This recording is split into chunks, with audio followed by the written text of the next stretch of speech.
네, 건전재정을 강조한 윤석열 대통령의 내년도 정부 예산안 시정연설 이후 국회도 관련 공청회를 시작으로 본격적인 예산 심사에 돌입했습니다.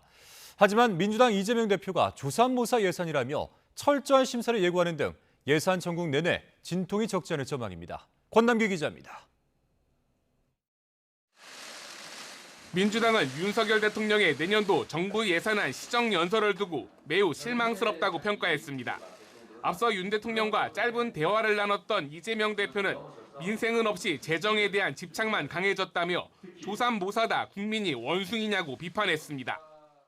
병사 월급을 올리겠다고는 하셨는데 병사들 복지 예산을 삭감하겠다고 합니다.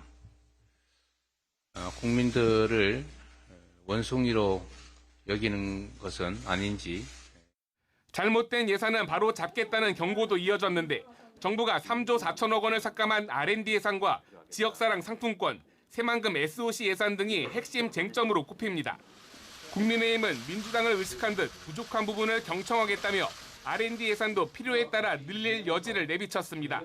다만 정부가 삭감한 예산 대부분이 재정 건전성 강화를 위해 전임 문재인 정부의 잘못된 정책 방향을 수정한 것인 만큼 밀릴 수만은 없다는 분위기입니다.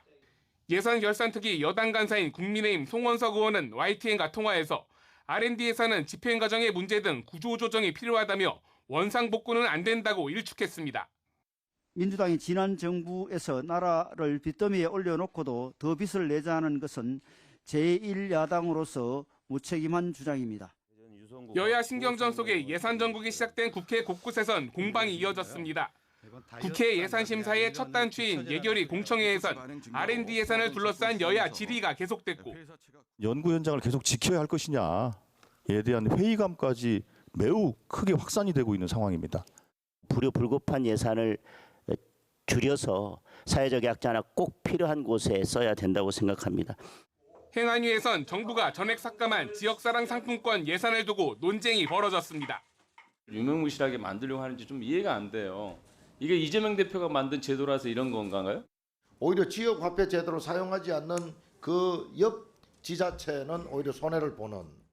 국회의 내년도 정부 예산안 심사는 앞으로 종합정책 질의와 증액 감액 심사 등을 거쳐 본회의에서 최종 확정됩니다.